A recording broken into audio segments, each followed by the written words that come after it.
LeDuc mansion goes dead after midnight. The air feels heavy, like the walls are holding their breath. I'd just finished my rounds when I heard it. Soft notes drifting from the parlor, slow and hesitant, like someone practicing scales. I froze in the hallway, every hair on my arm standing up. The piano hasn't worked in decades. I stepped into the doorway, careful not to let the floor creak. The room was empty, just the old upright, keys yellowed with age, sitting in the corner like it always has.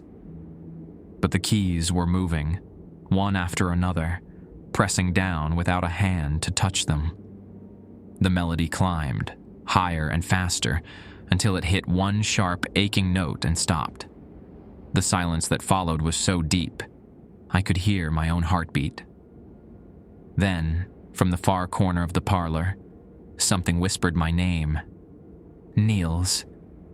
My name is Niels Bergstrom, and 3 months ago I was fixing transmissions at Axel's Auto in downtown Hastings.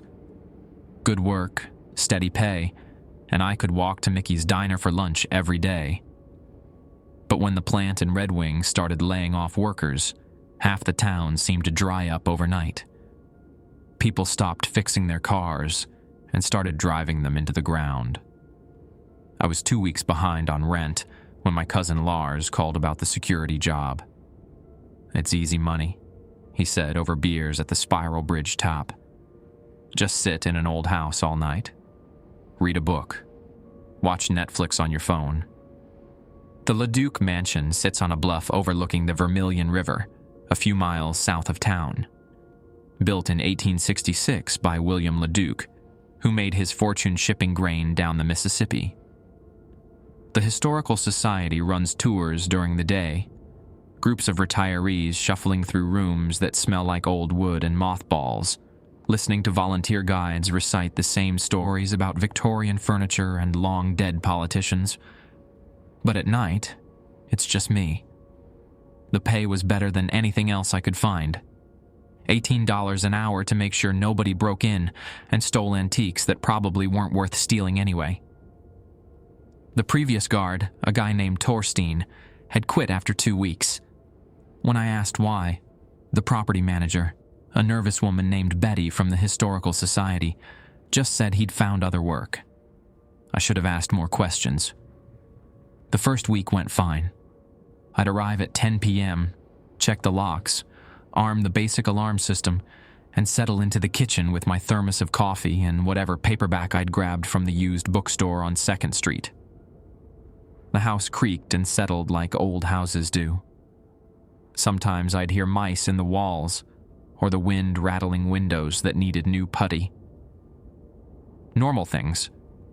It wasn't until my 2nd week that Betty handed me the folded paper with the protocols. 7 simple rules, she called them. "Just precautions," she said, not meeting my eyes.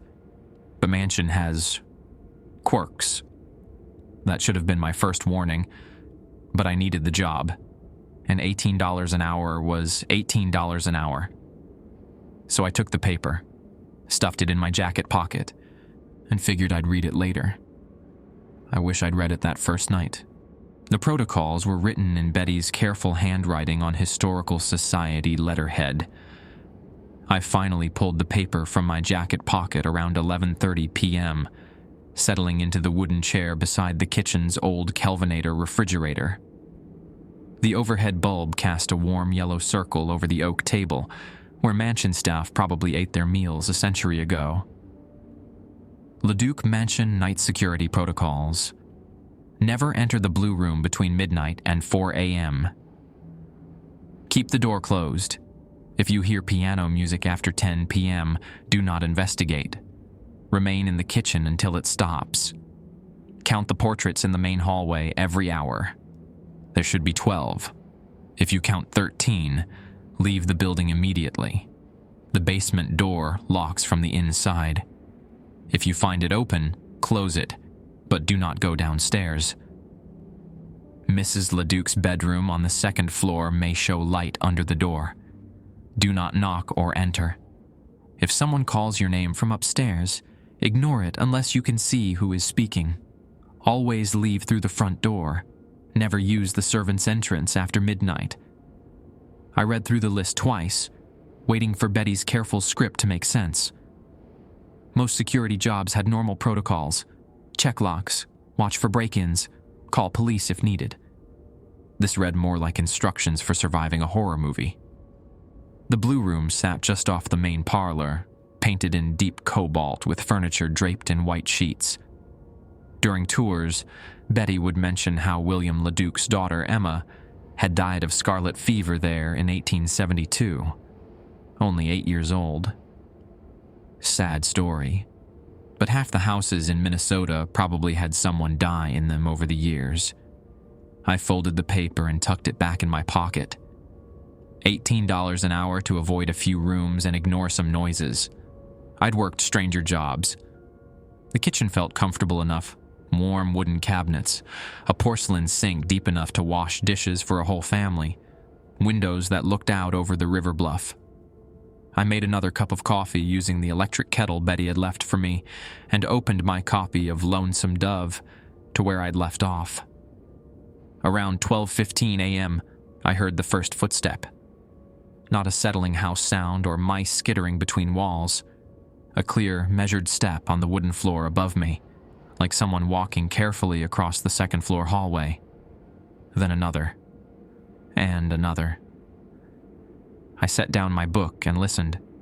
The footsteps moved from the top of the main staircase toward the back of the house, where Mrs. LeDuc's bedroom overlooked the gardens.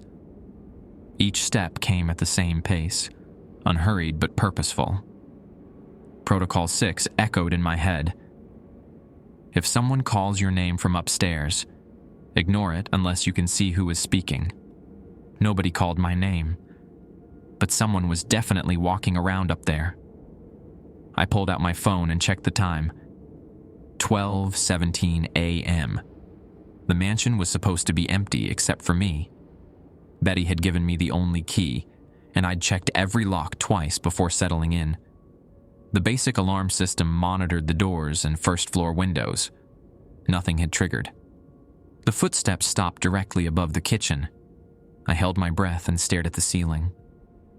White painted plaster, probably horsehair and lath underneath like most houses from the 1860s. A spider had built a web in the corner where the wall met the ceiling, tiny and precise in the yellow light. 3 more steps. Pause. Then the soft creak of a door opening. Hi, everyone. Before we move forward, I have something exciting to tell you. Many of you asked for stories without the strange rules, so I created a brand new channel just for that. It's called Mr. Grimm Archive. The link is in the description, or you can click the card above. I think you'll really enjoy it. So check it out whenever you want some more exciting types of stories. Also, I hope you're enjoying the 2 uploads a day. Let me know in the comments if you like some stories from your location. Now, let's continue with today's story. I grabbed my flashlight and the key ring Betty had given me. 7 rooms upstairs, 5 bedrooms, a bathroom, and a small sitting area. Mrs. LeDuc's room was at the end of the hall, the largest bedroom with windows facing the river. If someone had broken in somehow, they'd picked the most valuable room to search. The back staircase led from the kitchen to the second floor, steep and narrow, where servants once carried meals and laundry. I climbed slowly, testing each step for creaks. The house stayed quiet, except for the distant sound of the river flowing over the rocks below the bluff. At the top of the stairs, I paused and listened. Nothing.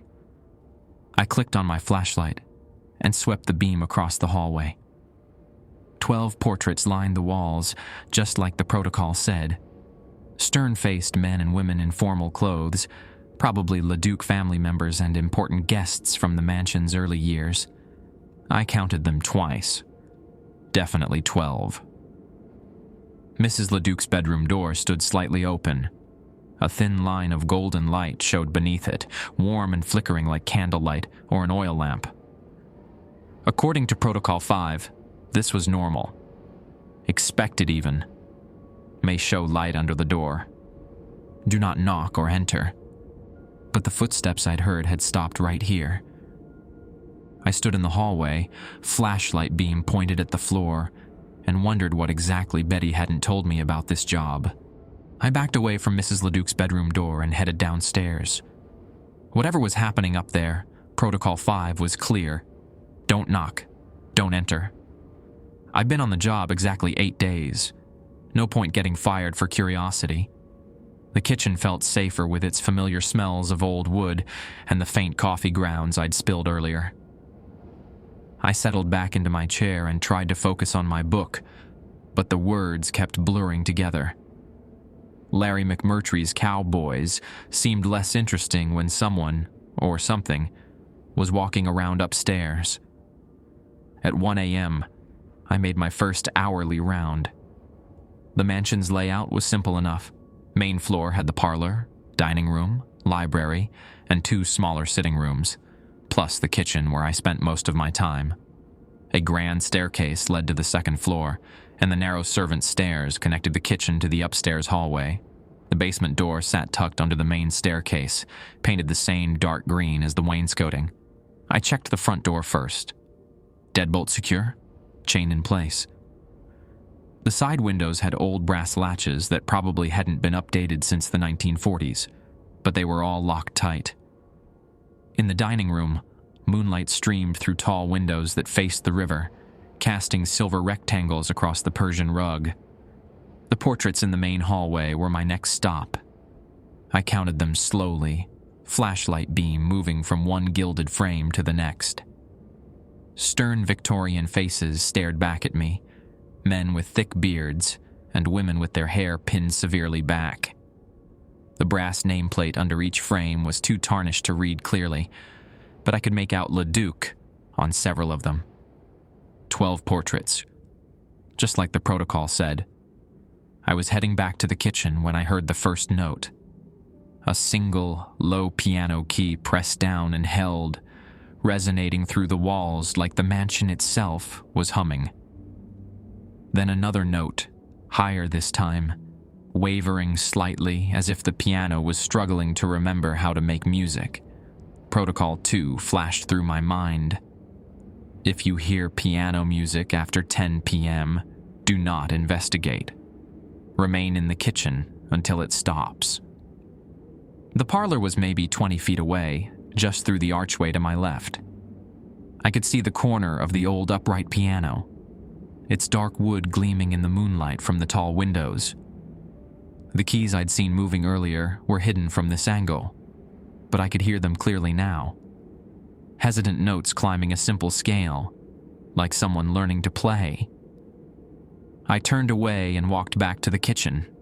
Fast. The music followed me, muffled by walls and distance, but still audible. Scales gave way to something that might have been a melody, sad and stumbling, with long pauses between phrases. Not quite a song, more like fragments of memory, pieced together by someone who'd forgotten how the pieces fit. I sat down at the kitchen table and opened my book again.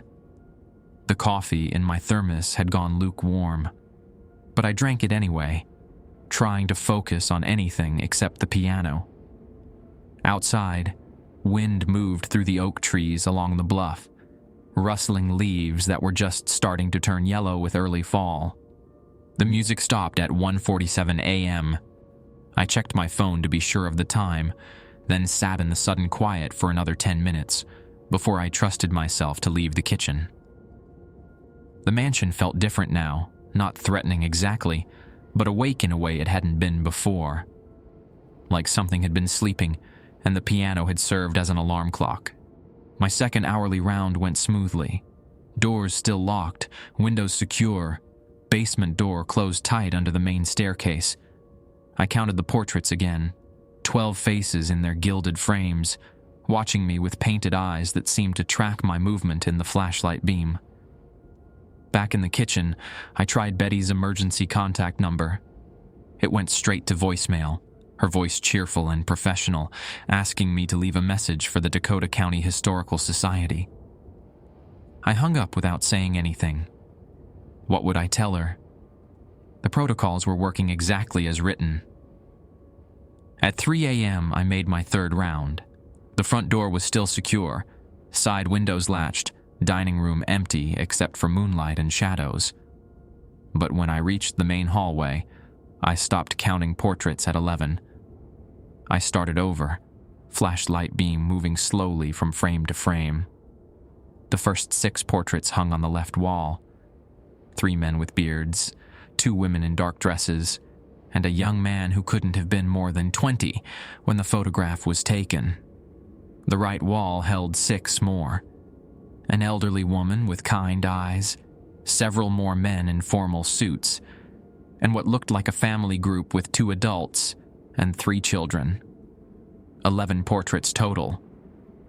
I counted them again, this time touching each frame as I passed. 11. The brass nameplate under the missing portrait was still there, screwed into the wallpaper, but the frame above it was gone. A rectangular patch of darker wallpaper showed where it had hung, probably for decades. Protocol 3 was clear. Count the portraits in the main hallway every hour. There should be 12. If you count 13, leave the building immediately. But what if there were only 11? I pulled out my phone and called Betty again. Still voicemail. This time I left a message. "Hey, it's Niels at the mansion. One of the portraits in the main hallway seems to be missing. Should I file a report or something? Call me back when you get this." The missing portrait bothered me more than the piano music or the footsteps upstairs. Someone had been in the mansion recently enough to take it down. The brass nameplate wasn't dusty. It gleamed like it had been polished within the last few days. I walked back to the kitchen, but sleep felt further away than ever.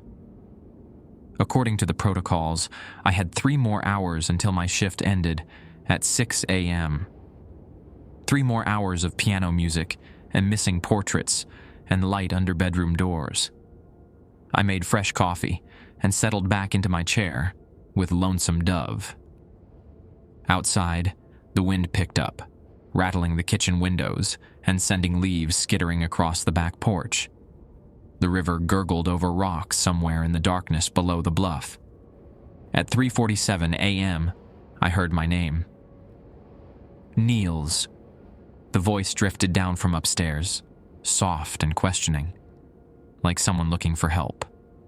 A woman's voice with a faint accent that might have been Swedish or Norwegian, the kind of accent my grandmother had never quite lost, even after 60 years in Minnesota. "Niels, are you there? Protocol 6. If someone calls your name from upstairs, ignore it unless you can see who is speaking." I stayed in my chair and turned the page of my book, even though I hadn't read a single word. The voice called my name 3 more times before it stopped. Each time it sounded a little more urgent, like someone genuinely needing help. But I kept my eyes on my book and my mouth shut. Protocol 6 had saved me from making what felt like a serious mistake. By 4 a.m., my coffee was gone, and my nerves were shot. Time for another round. The basement door was open. I stood at the bottom of the main staircase, flashlight beam focused on the dark green door that should have been closed. It hung wide open, revealing wooden steps that disappeared into blackness below. A smell drifted up from the basement. Not quite mildew, not quite decay. Something organic and old, like vegetables left too long in a root cellar. Protocol 4. The basement door locks from the inside. If you find it open, close it, but do not go downstairs. I approached the door carefully, listening for any sound from below. Nothing but the faint hum of what was probably a sump pump or water heater. Normal basement sounds. The smell got stronger as I got closer, sweet and cloying, like flowers left in water until they started to rot. The door handle was cold brass, worn smooth by decades of hands opening and closing it. I pulled the door shut and heard the distinctive click of an old-fashioned latch engaging. According to the protocol, it locked from the inside. So either someone was down there, or the lock was broken. Neither possibility made me feel better.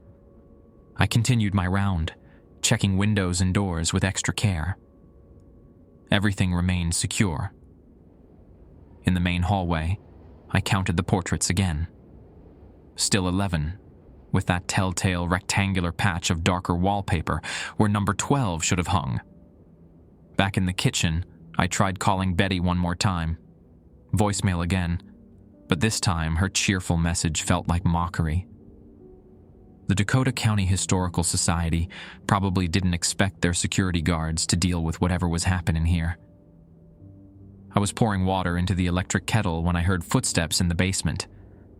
Heavy, measured steps on wooden stairs, climbing slowly from wherever the basement led. Each footfall echoed slightly, like the space below was larger than I'd expected. The steps reached what must have been the bottom of the door, then stopped. The door handle rattled. I set down the kettle and grabbed my flashlight, though I had no intention of opening that door. The handle turned left, then right, like someone testing whether it was locked. 3 sharp knocks echoed through the kitchen, not frantic, but patient, polite even. The knocking stopped. The footsteps retreated back down the stairs, growing fainter until they disappeared entirely. I made my tea with shaking hands and tried to think rationally. Old houses had settling issues, doors that didn't hang quite straight, latches that didn't catch properly. The basement probably had a furnace or water heater that could make sounds like footsteps if the pipes were old enough. But Protocol 4 existed for a reason. At 4:30 a.m., my phone buzzed with a text message. Unknown number. The portrait is in the blue room. I stared at the screen until the words burned into my vision. Nobody had my number except Betty and my cousin Lars. The Historical Society didn't give out contact information for security guards, and I'd only been on the job a week. I typed back, "Who is this?" The response came immediately. Emma. Emma LeDuc, the 8-year-old who died of scarlet fever in the Blue Room in 1872. Betty mentioned her on every tour, always with the same sad smile and the comment that children's spirits were usually gentle. I deleted the conversation and put my phone in my pocket. Whoever was texting me, and it had to be someone with access to personnel files, had a sick sense of humor. At 5 a.m., I made what I'd promised myself would be my last round of the night. The front door remained secure, windows latched, dining room empty. But when I reached the main hallway, something had changed. The missing portrait was back. 12 frames hung in their proper places, exactly as they should according to Protocol 3. The 12th portrait showed a young girl with blonde ringlets and a white dress, maybe 8 or 9 years old, with serious dark eyes that seemed too old for her face. The brass nameplate read, Emma Catherine LeDuc, 1864 to 1872. I counted all 12 portraits twice, touching each frame to make sure I wasn't seeing things. They were all there, including Emma's. The wallpaper behind her frame looked exactly the same as the rest of the wall. No darker rectangle. No sign that the portrait had ever been missing. But I'd counted 11 portraits at 3 a.m. I was sure of it. My phone buzzed again. Same unknown number. Thank you for finding me. I didn't reply. I walked back to the kitchen as quickly as I could without running, my flashlight beam bouncing off walls and door frames. The rational part of my mind insisted there had to be an explanation. Betty or someone else from the Historical Society had a key. They'd come in while I was in the kitchen and rehung the portrait, maybe as some kind of test for the new guard. But that didn't explain the text messages or the basement door, or the piano music. I sat at the kitchen table and watched the clock on my phone crawl towards 6 a.m. Sunrise was still an hour away, but I could see the faintest suggestion of gray through the kitchen windows. Morning would come eventually. My shift would end. I could drive home to my apartment above Gustafson's hardware store and pretend this had all been stress from a new job and too much caffeine. At 5:47 a.m., light appeared under the blue room door. I could see it from the kitchen, a thin golden line seeping out from under the door that connected the parlor to the blue room. The same warm, flickering light I'd seen under Mrs. LeDuc's bedroom door earlier. But Protocol 1 was specific. Never enter the blue room between midnight and 4 a.m. It was almost 6 a.m. Technically, the protocol no longer applied. I grabbed my flashlight and walked to the parlor. The piano sat silent in its corner, keys still and white in the early morning gloom. The blue room door was closed, but light definitely showed beneath it. Candlelight or oil lamp, warm and inviting after hours of cold flashlight beams and harsh kitchen bulbs. The door handle turned easily in my hand. The blue room was exactly as it should have been. Furniture draped in white sheets, deep blue walls barely visible in the dim light. But in the center of the room, a small oil lamp burned on a table that hadn't been there during the day tours. The lamp cast a circle of golden light over an open book, its pages filled with careful cursive handwriting. I stepped closer and read the first line. "My name is Emma Catherine LeDuc, and I have been waiting for someone to read my story." The handwriting was a child's, careful letters formed with obvious effort, the kind of penmanship they taught in schools 150 years ago. Page after page covered with her words, telling the story of a little girl who died too young and stayed too long. Behind me, the blue room door clicked shut. I spun around and grabbed the handle. It wouldn't turn. The mechanism felt solid, like it had been locked from the outside, though I couldn't hear any sound of a key or latch engaging. On the table, the oil lamp flickered once and went out, leaving me in complete darkness. The darkness in the blue room was absolute. No moonlight, no streetlights from town, nothing but the smell of extinguished lamp oil and something else. Something sweet and medicinal that reminded me of the cough syrup my mother used to give me as a kid. I fumbled for my phone's flashlight, hand shaking as I found the app. White LED light cut through the blackness, revealing the same draped furniture and blue walls. But the table with Emma's journal was gone. In its place stood a small wooden bed, painted white with carved roses along the headboard. A child's bed, and someone was lying in it. I stepped closer, phone light wavering in my unsteady grip. Under a patchwork quilt, I could make out the shape of a small body. Too small, too still. Blonde hair spread across a pillow that looked freshly fluffed, as if someone had just tucked the child in for the night. The sweet medicinal smell grew stronger. Laudanum, maybe, or whatever they'd used for pain in the 1870s.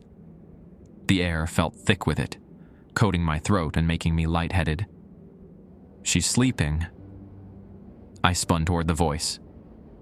A woman stood by the window, barely visible in my phone's dim light.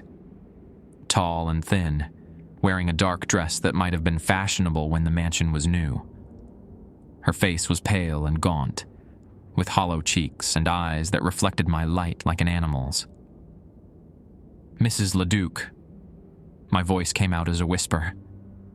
"She's been sick for so long." The woman, Mrs. LeDuc, it had to be, spoke without moving her lips much, like talking hurt. "The fever broke yesterday, but she won't wake up. Dr. Morrison says to let her rest."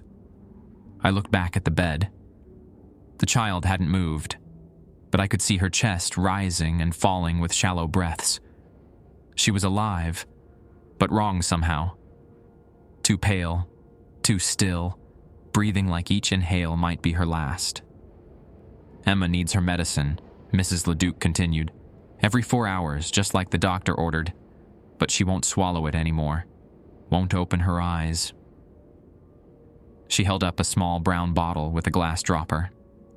The liquid inside was dark and thick, almost black in my phone's light. You'll help her, won't you? You came to help. Protocol 1 echoed in my head. Never enter the blue room between midnight and 4 a.m. But it was past 6 a.m. now. The protocol no longer applied technically, and this woman, ghost, vision, whatever she was, genuinely seemed to believe her daughter needed help. What kind of medicine? I asked. Mrs. LeDuc smiled, and her teeth were too sharp. For the fever, to help her sleep peacefully. She moved toward the bed with fluid steps that didn't quite touch the floor. The brown bottle gleamed in her pale hand like old blood. She's been fighting it for days, but children can't fight forever. They need to rest. I understood then. The medicine wasn't to cure Emma. It was to help her die quietly. Laudanum or morphine, probably. Enough to stop the pain and slow her breathing until she simply stopped. No. I backed toward the door. She doesn't need that. She's suffering. Mrs. LeDuc's voice turned sharp. Every breath hurts her. Every heartbeat is agony. This will give her peace. She's already dead. The words came out harder than I intended. Emma died in 1872. This isn't real. Mrs. LeDuc's face changed. The gaunt features stretched and twisted, becoming something that might have been human once, but had forgotten how. Her mouth opened too wide, revealing rows of needle teeth. She's sleeping, she repeated. But now the voice came from everywhere at once. The walls, the ceiling, the floorboards under my feet. She needs her medicine. You'll give it to her, won't you? You came to help. The door handle still wouldn't turn. I threw my shoulder against the wood, but it held solid. The blue room had become a trap, and I was caught inside with a dead woman who wanted to drug a dead child. Emma stirred in the bed. Her eyes opened, dark and fever bright, too large for her pale face.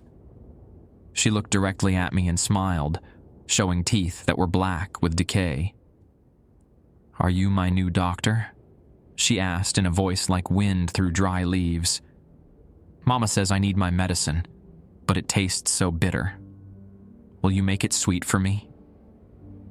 Mrs. LeDuc glided closer to the bed, bottle raised.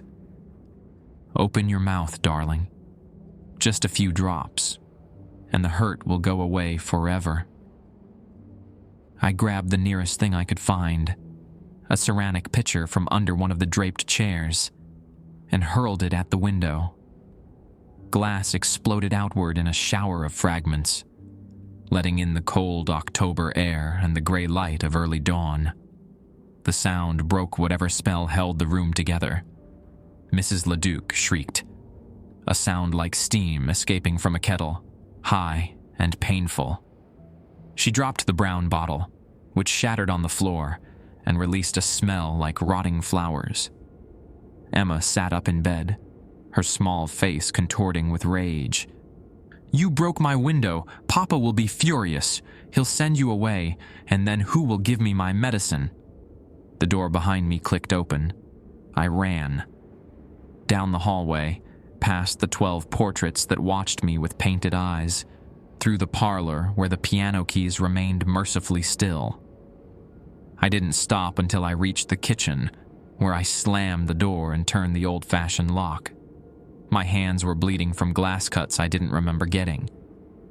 Small nicks across my palms and fingers, nothing serious but enough to prove that whatever had happened in the blue room was more than just a vision or dream. I checked my phone. 6:23 a.m. Sunrise was painting the kitchen windows gold and orange. My shift was officially over. But as I gathered my things, thermos, keys, the copy of Lonesome Dove I'd barely read, I realized something was wrong. The basement door was open again.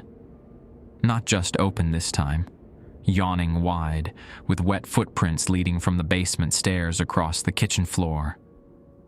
The prints were small, like a child's bare feet, and they led directly to the back door that should have been locked. The back door that was now standing open, morning breeze stirring the curtains over the sink. Protocol 7. Always leave through the front door. Never use the servant's entrance after midnight. But someone, or something, had already used it. I followed the wet footprints outside onto the back porch. They continued down the wooden steps and across the yard toward the bluff, where the river gurgled over rocks 50 feet below. The prints grew fainter with each step, as if whoever was making them was becoming lighter, less substantial.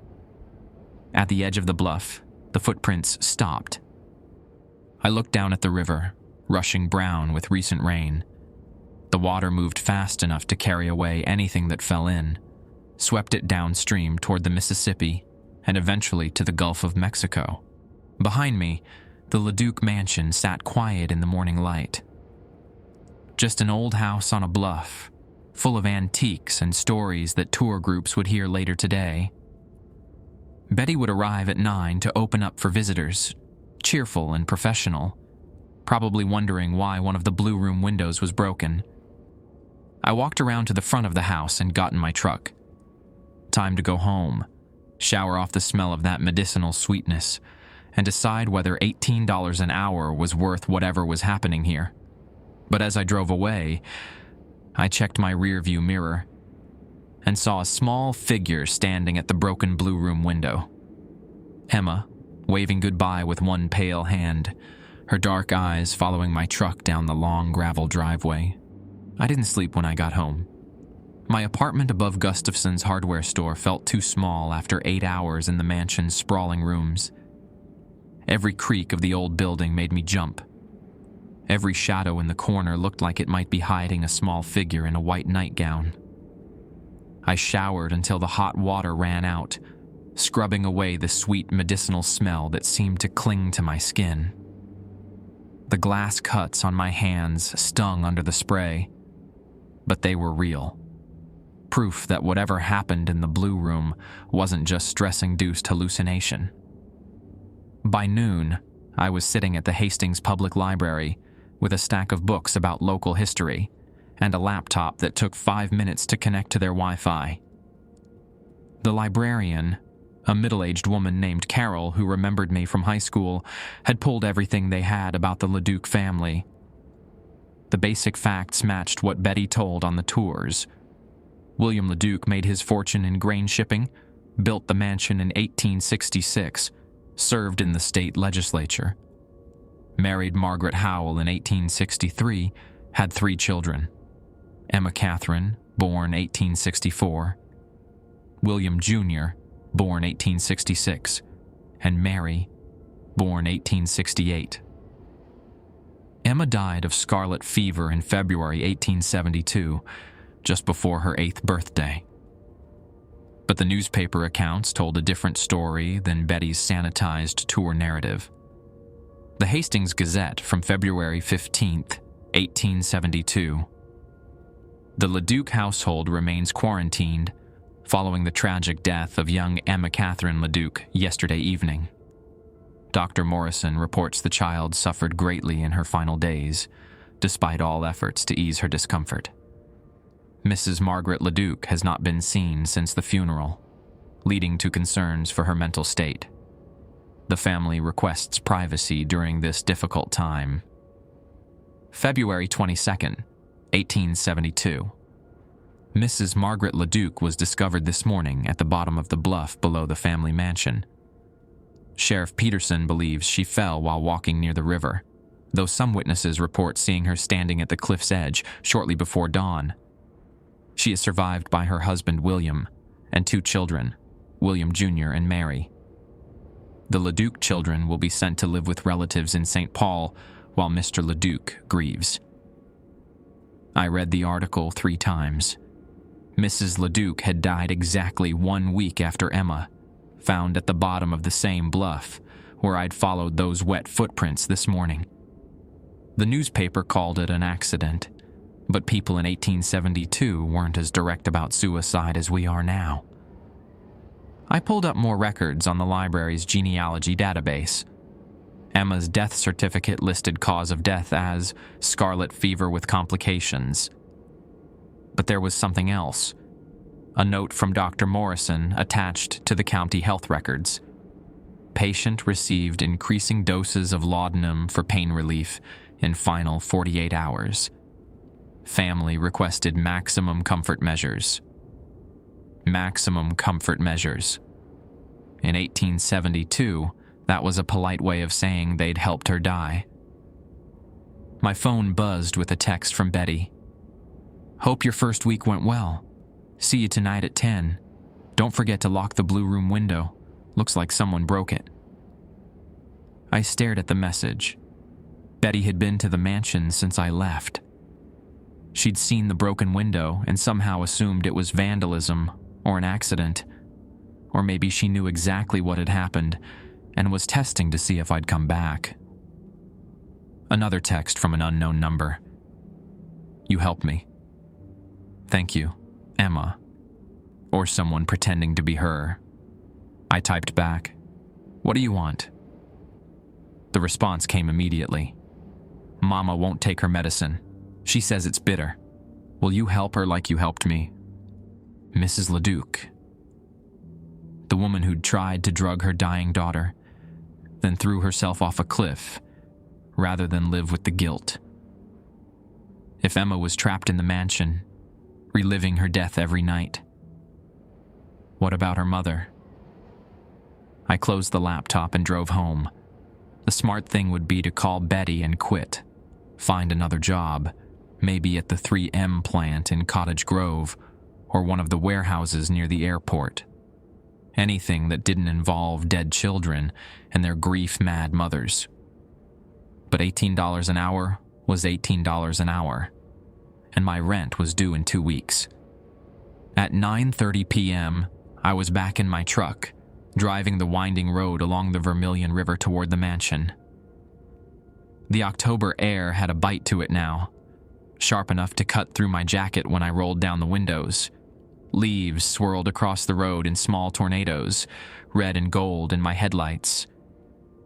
The mansion looked different in the evening light, less imposing, more sad.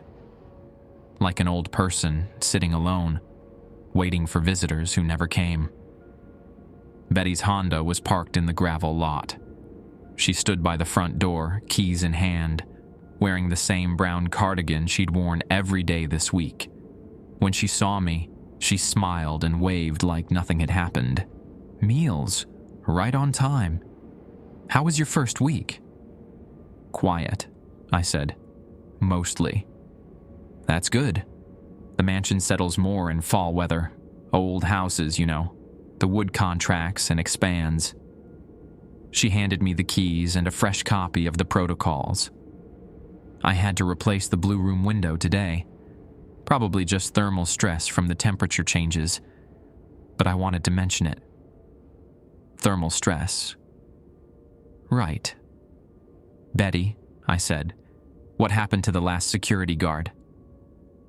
"Torstein." Her smile flickered for just a moment. "He found a better opportunity. Day shift at the Ford plant in St. Paul. Much better benefits. But why did he really quit?" She looked at me for a long moment, weighing something in her mind. "He said the mansion was too active for his liking. Some people are more sensitive to historical atmospheres. I think you'll do better." "Active how?" "Old houses have their own energy, Niels, especially houses where people lived and died for generations. The LeDuc family experienced great joys and great sorrows here. Sometimes that leaves an impression. An impression. Like footprints in mud or voices in empty rooms." "The protocols," I said. Who wrote them? The Historical Society Board, based on previous security reports. We've found they help maintain the building's atmosphere while keeping staff comfortable. Comfortable. Betty's smile never wavered. Follow the protocols, Niels. They're there for good reasons. And remember, you're just watching over the building. You're not responsible for fixing anything. She climbed into her Honda and drove away, leaving me alone with the mansion and a fresh set of rules that I now knew by heart. Inside, I went through my routine. Check locks, arm the basic alarm, settle in the kitchen with coffee and my book. But this time I also had a small recorder app open on my phone. If Emma or Mrs. LeDuc wanted to talk tonight, I was going to document it. The first few hours passed quietly. I made my rounds, counted portraits, 12 including Emma, checked the basement door, closed and locked. The mansion felt calmer than the night before, like a storm that had blown itself out. At 1:30 a.m., my phone buzzed. Mama is in the basement. She won't come upstairs for dinner. I looked toward the basement door. Still closed, still locked from the inside, according to Protocol 4. But Emma's messages had been accurate so far. "What's she doing down there?" I typed back. "Hiding. She thinks Papa will be angry about my medicine. She thinks Dr. Morrison will tell the sheriff." Dr. Morrison. The same doctor mentioned in the newspaper articles, the one who'd prescribed the laudanum that helped Emma die. She's scared. Emma's next message read, "Will you talk to her? She likes visitors." Protocol 4 was clear. Don't go into the basement. But Mrs. LeDuc had already been upstairs once, in the blue room. If she was hiding in the basement now, maybe she was following her own version of the protocols. I walked to the basement door and pressed my ear against the wood. Faint sounds drifted up from below. Not footsteps this time, but something like sobbing. Quiet, broken sobs that caught and hiccuped like a child crying. I turned the handle. The door opened easily. The basement stairs were old and steep, wooden planks that creaked under my weight. My phone's flashlight beam revealed stone walls and a dirt floor, much older than the rest of the mansion. This looked like the original root cellar, built when the house was new. At the bottom of the stairs, I found her. Mrs. LeDuc sat in the corner, knees drawn up to her chest, still wearing the dark dress from the blue room. But this version looked more human, less sharp-toothed monster, more broken woman. She was crying into her hands, shoulders shaking with each sob. "Mrs. LeDuc." She looked up, and I saw her face clearly for the first time. She was younger than I'd expected, maybe 35, with the same dark eyes as Emma. Pretty, probably, before grief carved lines around her mouth and hollowed her cheeks. "You're the night watchman," she said. "Emma told me about you. She said you tried to help her." I did what I could. She's upstairs right now, you know, playing with her dolls, asking when Papa will come home from the legislature. She doesn't remember being sick, doesn't remember the fever or the medicine or... She gestured vaguely at herself. "Any of this." "But you do," Mrs. LeDuc nodded. Every detail, every moment of watching her suffer, every time I held that bottle and wondered if tonight should be the night. Dr. Morrison said laudanum would ease her pain, but too much would stop her breathing entirely. She stood up slowly, like her bones ached. "I gave her too much on purpose, you understand. She was dying anyway, but slowly. Painfully. I couldn't watch anymore." The basement felt colder suddenly, and I realized why Protocol 4 existed. This wasn't just a storage area, it was a confessional, a place where Mrs. LeDuc came to remember her guilt and relive her choice over and over again. "She forgave me," Mrs. LeDuc continued. Emma forgave me the moment it happened, but I can't forgive myself, so I stay down here, where I belong. Above us, footsteps crossed the kitchen floor. Light, quick steps that could only belong to a child. Mama? Emma's voice drifted down the basement stairs. Mama, where are you? I can't find my red ribbon. Mrs. LeDuc pressed herself deeper into the corner, fresh tears streaming down her face. She's looking for me, she whispered. She always looks for me after dark, but I can't. I can't face her. Not after what I did. The footsteps above grew more urgent, pacing back and forth across the kitchen floor. Emma was searching, calling out with the persistence only children possessed. Mama, are you playing hide and seek? Papa says you're not feeling well, but I made you a drawing. It's a picture of our garden in springtime, with all the flowers you planted.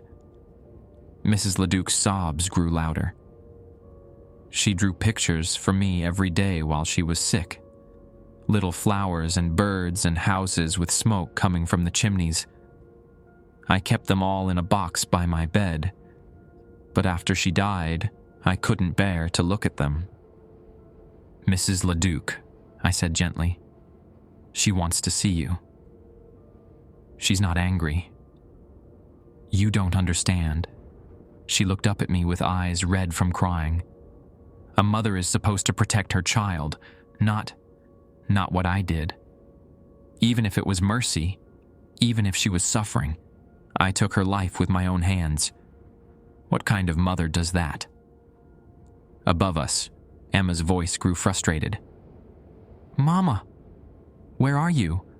I know you're here somewhere. I can smell your lavender soap. The footsteps stopped directly overhead, then softer. Are you in the basement again?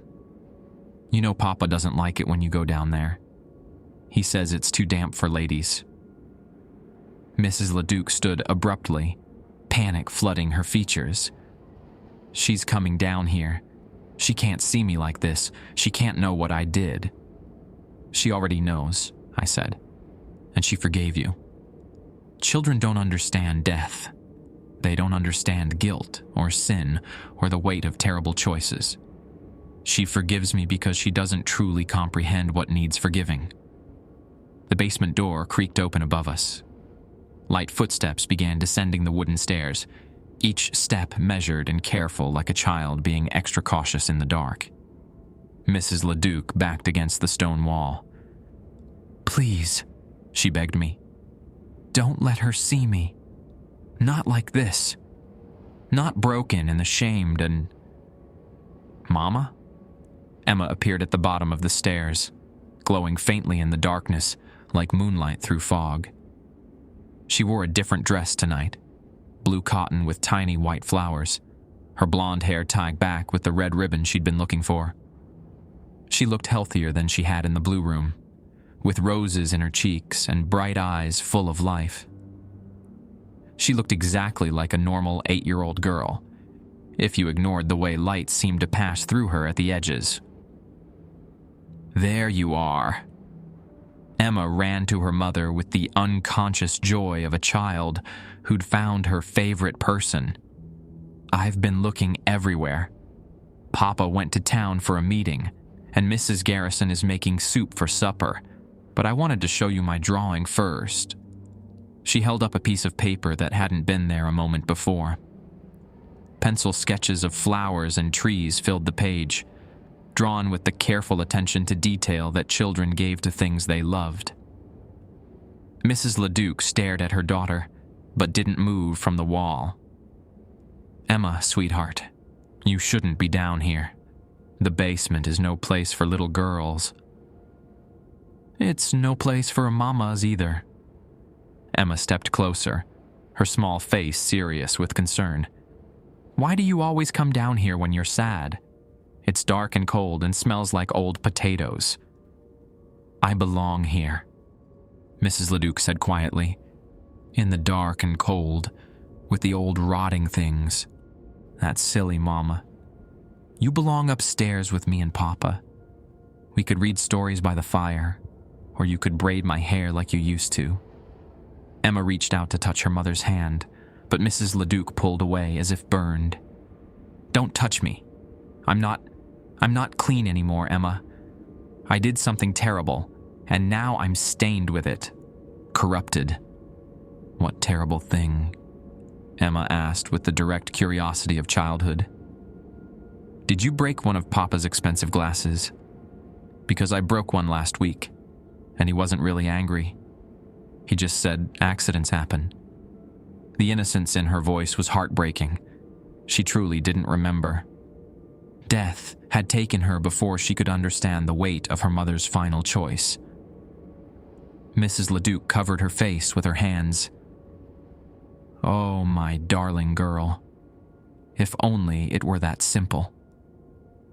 I watched this reunion, this collision of love and guilt and forgiveness, and realized why the protocols existed. Not to protect the living from the dead, but to protect the dead from each other. Mrs. LeDuc's guilt was poisoning both of them, keeping them trapped in a cycle of seeking and hiding. "Emma," I said, "do you remember being sick?" She turned to me as if noticing me for the first time. "Oh, hello. You're the nice man who helped me yesterday. Mama told me you tried to make the medicine taste better." "Do you remember the fever? The medicine that made you sleepy?" Emma's brow furrowed in concentration. "I remember being very hot and thirsty all the time. Mama would read to me and put cool cloths on my forehead, but then..." She touched her throat uncertainly. "Everything that hazy, like looking through water. You were in pain," I continued gently. "Your mother gave you medicine to help with the pain." "The bitter medicine that made everything peaceful," Emma said, nodding. "It helped the hurt go away. Mama was crying when she gave it to me, but I told her it was okay. I wasn't scared." Mrs. LeDuc's sobs echoed off the stone walls. "You should have been scared. You should have fought and raged and refused to go gentle into that darkness. Instead, you comforted me. An 8-year-old child comforting her murderer." "You're not a murderer, Mama." Emma's voice carried absolute certainty. "You loved me. You helped me when I was hurting. That's what mamas do." "I killed you. You set me free." Emma stepped closer to her mother, undeterred by Mrs. LeDuc's attempts to withdraw. "The fever was eating me up from inside. I could feel it burning through me like fire, making everything hurt and strange and wrong. The medicine you gave me, it was like falling asleep in your arms, peaceful and safe and full of love." Mrs. LeDuc looked at her daughter, really looked at her, for the first time since I'd entered the basement. "You're not angry. You don't hate me. I could never hate you, Mama. You're my mama. But I took your life, your future, your chance to grow up and marry and have children of your own." Emma considered this with the gravity children brought to important questions. Would I have been happy, growing up with the fever eating pieces of me away? I don't know. Maybe. Probably not, but maybe. Then you made the best choice you could with what you knew. Emma reached out again, and this time Mrs. LeDuc didn't pull away. Their hands touched, mother and daughter, both dead, both trapped by love and loss and the terrible weight of an impossible decision. The moment their skin made contact, the basement changed. The stone walls brightened, revealing wooden shelves lined with glass jars of preserved vegetables and fruits. Sacks of flour and sugar sat neatly arranged in one corner. The smell of mold and decay was replaced by the earthy scent of a working root cellar, clean and practical, and alive with purpose. This was how the basement had looked when the mansion was a home instead of a museum. When families lived here and loved here and faced the kinds of choices that broke hearts but saved souls. "The drawing is for you," Emma said, pressing the paper into her mother's hands. "I drew all your favorite flowers, the ones you said would bloom again in spring, even after the hardest winters." Mrs. LeDuc studied the careful pencil lines. Daffodils and tulips and tiny violets scattered across the page like promises. "They're beautiful, sweetheart. Just like you.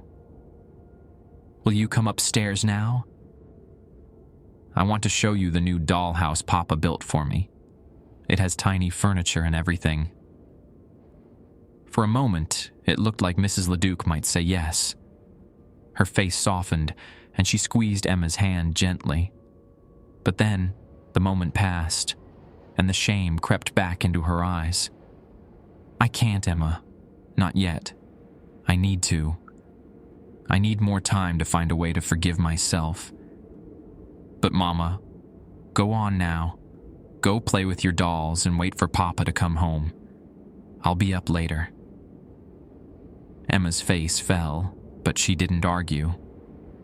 Children learned early to recognize when adults had made decisions that couldn't be changed with pleading or tears.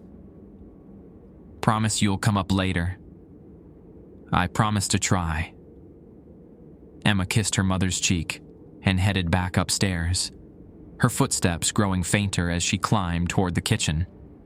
At the top of the stairs, she paused and called down, "I love you, Mama. Even when you hide in the basement, I love you." The door closed with a soft click, leaving Mrs. LeDuc and me alone in the transformed cellar. Mrs. LeDuc stood in the transformed cellar, holding Emma's drawing like it might crumble to dust in her hands. The preserved vegetables on the shelves gleamed in jars that had been empty moments before. The clean smell of stored apples and root vegetables filled the air. "This is how it used to be," she said quietly. "Before Emma got sick, before everything went wrong." "It could be like that again," I said. "Emma wants her mother back. She's forgiven you completely." Children forgive easily because they don't understand the full weight of what they're forgiving. Mrs. LeDuc smoothed Emma's drawing carefully, studying each pencil line. "She sees only love in what I did, but I know the truth. I was weak. Too weak to watch her suffer.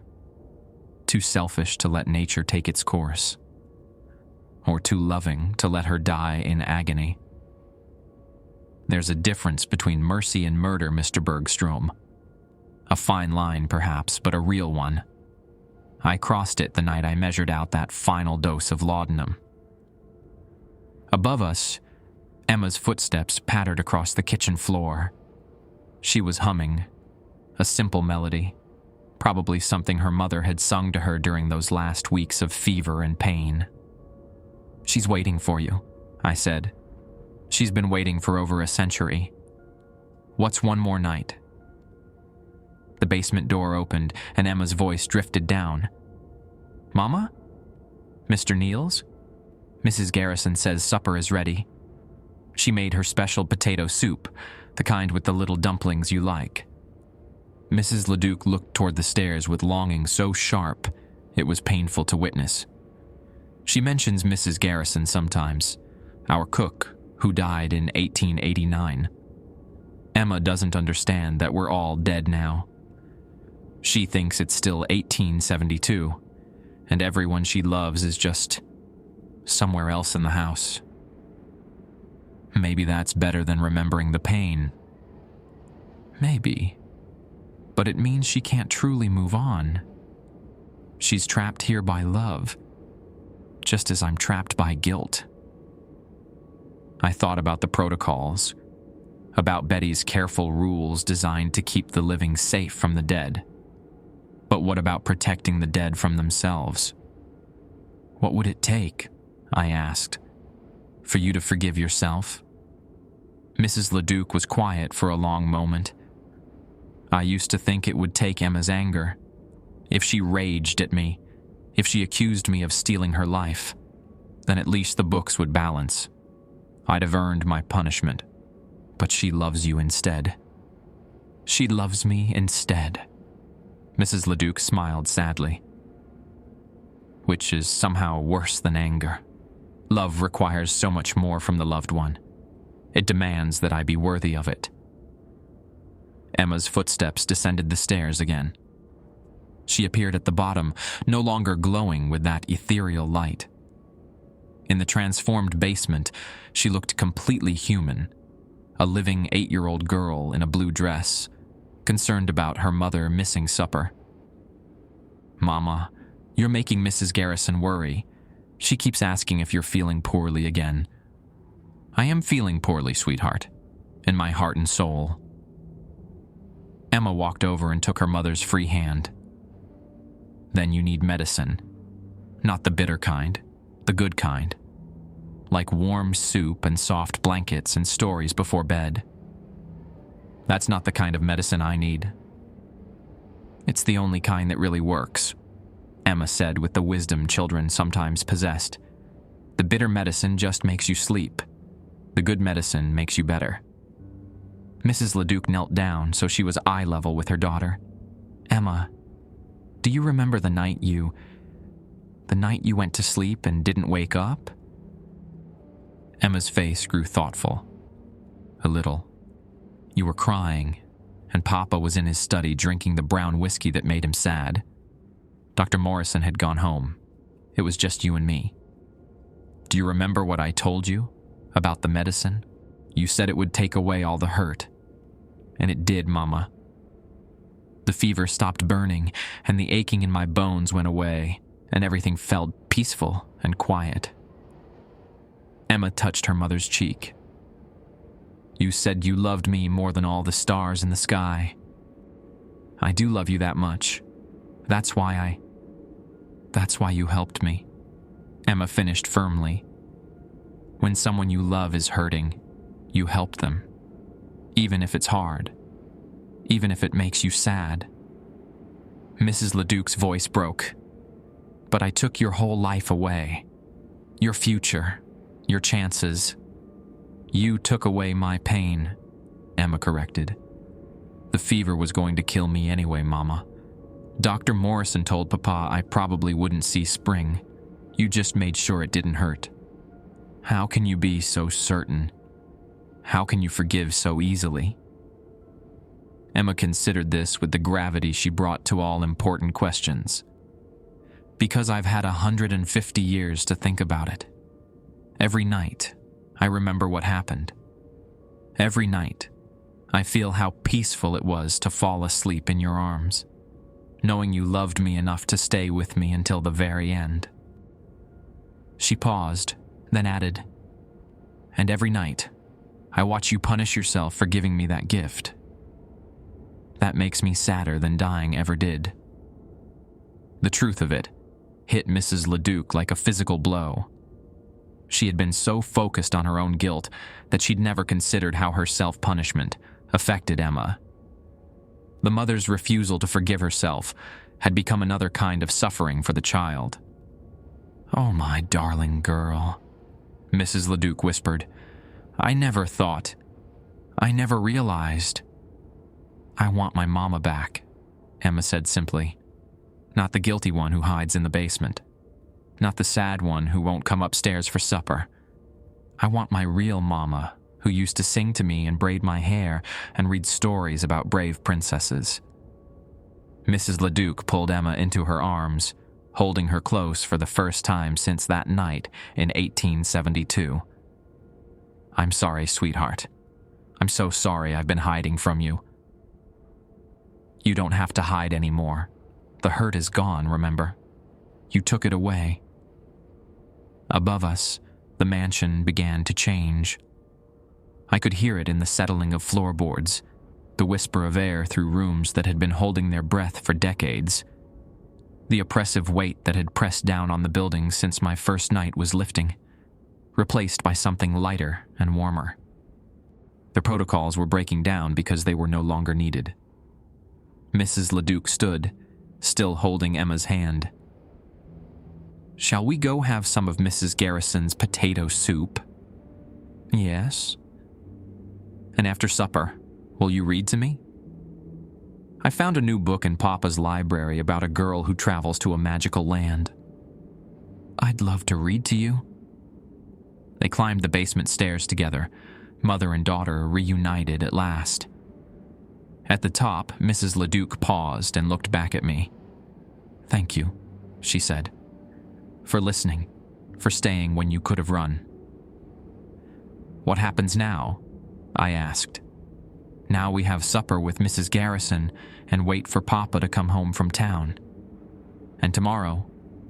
She smiled, and for the first time since I'd met her, she looked truly peaceful.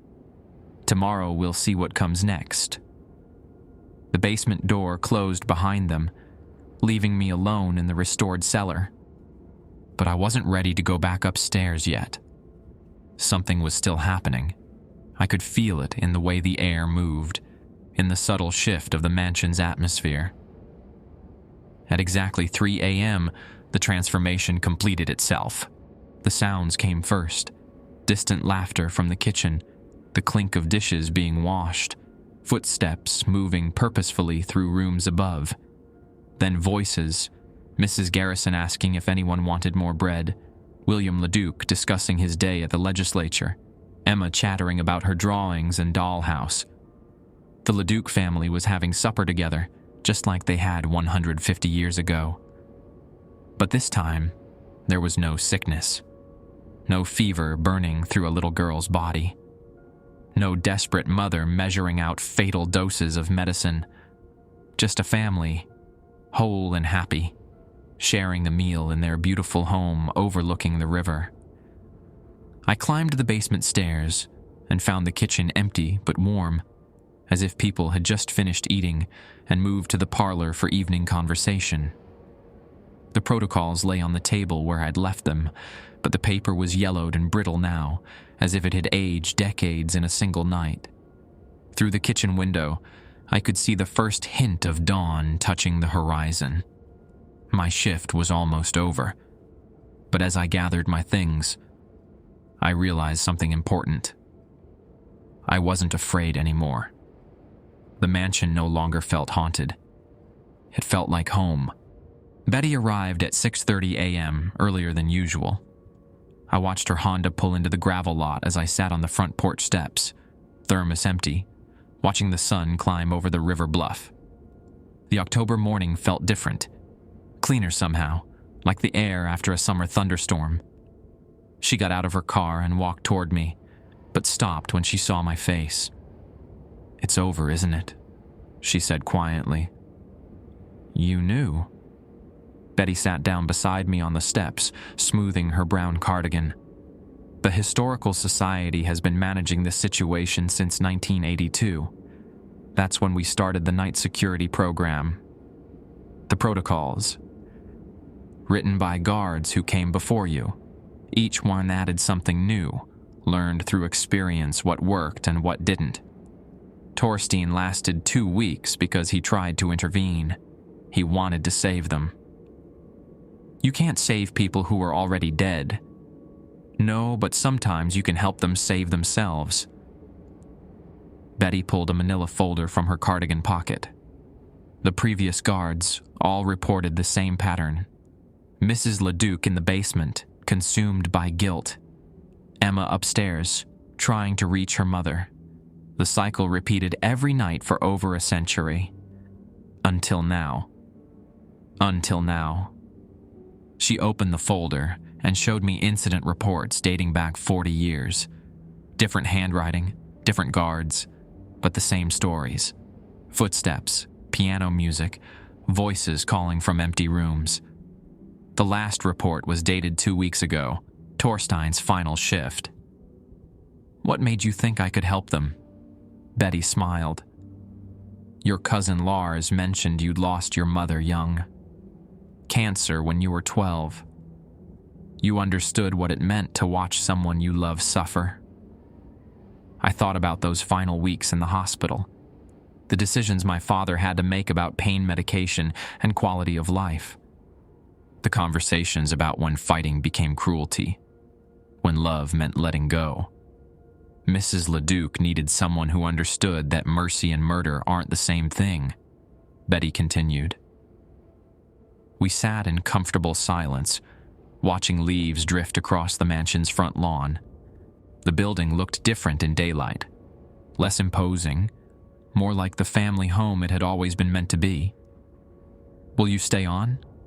Betty asked. "The position is still yours if you want it." What would I be guarding against now? Nothing supernatural. Just regular security, making sure tourists don't pocket the silver or carve their initials in antique furniture. Much more boring than what you've been dealing with. I considered this. $18 an hour to sit in a peaceful house and read books. No protocols, no ghostly children texting my phone, no guilt-ridden mothers hiding in basements. "The mansion feels different," I said. "Lighter," Betty agreed. "We'll probably notice it during the day tours too." Visitors often commented that certain rooms felt heavy, oppressive. The blue room especially. And now? Now it's just a house with a history. Sad stories, but old ones. The kind tourists enjoy hearing because they happened to other people. Long ago. A week later, I was back in the mansion kitchen with a fresh thermos of coffee and a new paperback. Something light and funny this time, no cowboys or violence. The building settled around me with the ordinary creaks and sighs of old wood adjusting to autumn weather. At midnight, I made my rounds out of habit more than necessity. The front door was secure, windows latched, basement door closed. In the main hallway, 12 portraits hung in their gilded frames, including Emma Catherine LeDuc, with her serious dark eyes and white dress. But now she looked like what she'd always been, a little girl who died too young, loved completely, and finally found peace. The blue room was empty except for furniture draped in white sheets and moonlight streaming through new glass windows. No oil lamps, no journals, no ghosts reliving their worst moments. Just a room where a family had once lived and loved and faced impossible choices with as much grace as they could manage. At dawn, I locked up and drove home through the Minnesota countryside, already looking forward to my next quiet night in a house where the only spirits were memories, and the only protocol was kindness.